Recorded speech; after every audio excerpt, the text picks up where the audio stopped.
Die!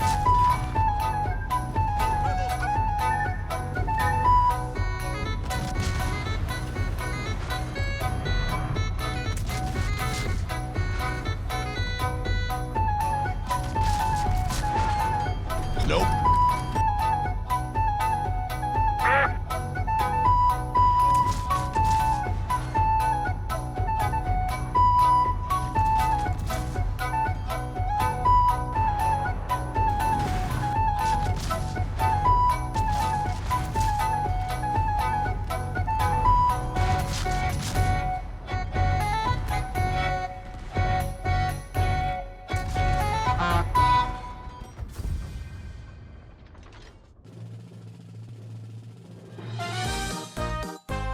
You get nothing!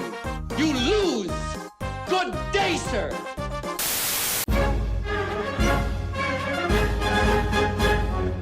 The San Martin is a Tier 10 American cruiser that went to the United States of contraband and stayed there because of drugs, hot Latin girls, and the Spanish language. This ship used to be a hot topic among the community, as it was just a lazy copy of the Worcester, along with the preceding ships, instead of going for the more original designs like these examples from people who know a thing or two about warships design. But because this game is a business, you will only get ships that were designed by the finance team, and probably with some suggestions by the PR team. This is on top of years of community fleeting over literally anything that distorted the concept of originality into a parody of itself. When was the last time people talk about the design of the route? Go to hell, Hans. It is true that the San Martin is a lightly modified Worcester, but because this is what manufacturers would call an export model, it does not get all the standard features found on typical American ships. For example, it has 10 guns instead of 12. It does not get HE, and worst of all, it reloads noticeably slower. In exchange, the San Martin receives possibly the strongest 6-inch AP shells in the game, with higher penetration, better ballistic, and improved auto bounce, which sounds like a reasonable compromise. That is until you notice the hidden values. Despite having less guns and even including a hypothetical triple mounts, the San Martin still somehow managed to be longer than the Worcester. This means bigger turning circle, even worse rudder shift time, and all of this, only to gain 1 knot of speed. Yes, it has torpedo launchers, but still, this whole package makes the HMS hood looks proportional to the amount of actual armament it carries. But this is okay, because the San Martin is a cruiser designed to take constant hits and endure it for as long as possible. 'Tis but a scratch. A scratch? Your arm's off! Thanks to its specialized repair party that could magically bring back half of the ship total HP in one charge, but at the cost of a massive 3 minutes cooldown. That's enough time to clean up after some battleship penetrated your citadel. Just a flesh wound.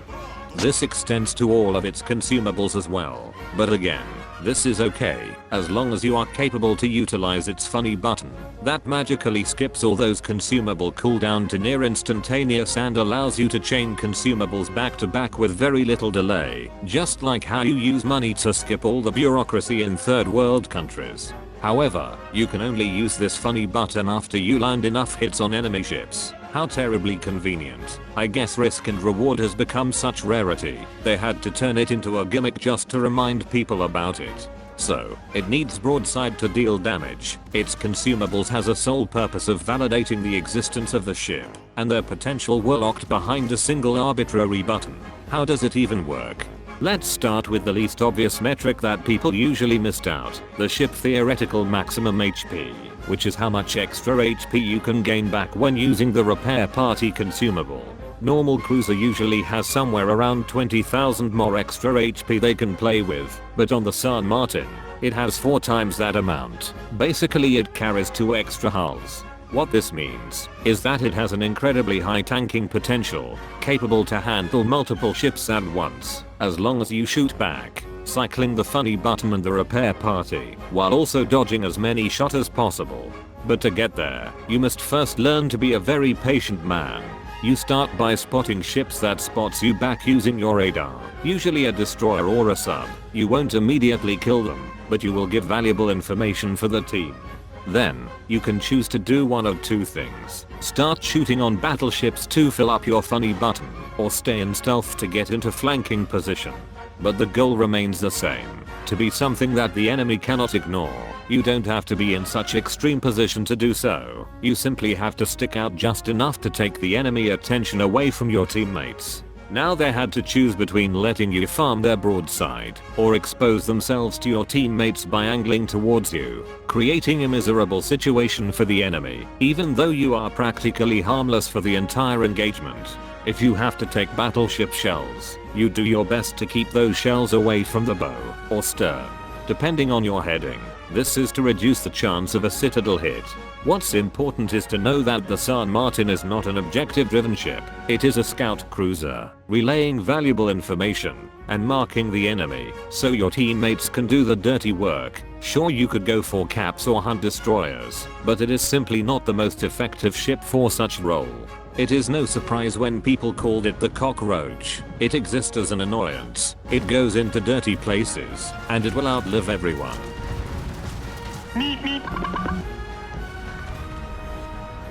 Now let's talk about a small but crucial part at playing the San Martin. What is the best time to use the gimmick button?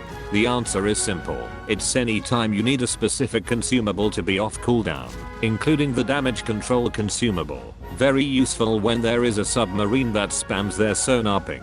You don't have to be concerned about not having the gimmick button available, because you should be shooting at anything indiscriminately for most of your game. Even at angled battleships, you simply do not care. You aren't here to farm damage, you farm aura, you expand your domain, and keep doing it until you get 67% win ratio. 6, 7. It's not about statistics, it's about the vibe and how you approach things that normal players think twice about. The San Martin is a cruiser that is heavily reliant on its team to make a real impact on the game, but also one of the easier cruiser at providing said impact. That means there is a good chance that whatever you do on the San Martin, with the exception of not shooting, would have count towards positive game impact. This leaves your gamer skills to push this ship to its full potential. If you are a true unicorn, you can even gamble on over-penetration and make the enemy very upset. In my opinion, the best way to understand the San Martin is when you sweat your asses off during a game, fighting off multiple enemies that raises your cortisol level to critical, yet you still manage to live through the whole engagement, and that is because you were in total control. You know the risk, and you want that reward, a complete opposite of what most players does in this game. You know what else you get if you risk the ship? You get rewarded with torpedo beat clips.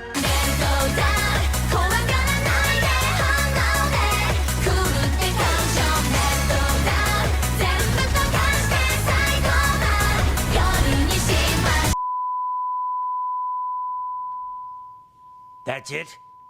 This is how you play the Spanish Worcester. You take last stand, priority target, superintendent, and concealment. Then take survivability expert, outnumbered, adrenaline rush, and finally any of the 1-point skill that you prefer. For the upgrades you take main armament mod 1, engine room protection or any of the improved upgrades, aiming system, propulsion. Then it's your choice between concealment, if you prefer to surprise people, or steering gears mod 2 for better handling. And finally main battery mod 3. Do you like to play a ship that is designed to receive damage and deal nothing in return? If you answer no, then you already know what to do. The San Martin is a ship for players that were either stupid enough to not consider any better option, or for players that were so good at the game they consider any other cruiser as boring. And if you are a San Martin enjoyer, you are probably those who has camera feedback when taking damage enabled because you're such a masochist and were so deep in multiple layers of irony that the damage numbers doesn't matter anymore. You will do nothing and earn nothing, because the alternative is to follow everyone else, like the main characters in popular gacha games that anyone can self-insert themselves into, and were somehow very important from the get-go. So if you still want to be normal, just go play the Worcester instead. Or if you still prefer the HE spam while also having the durability, the Goliath could be an option. But if you're still adamant with the San Martin, remember that you will never be special, and knowledge only arrives after suffering.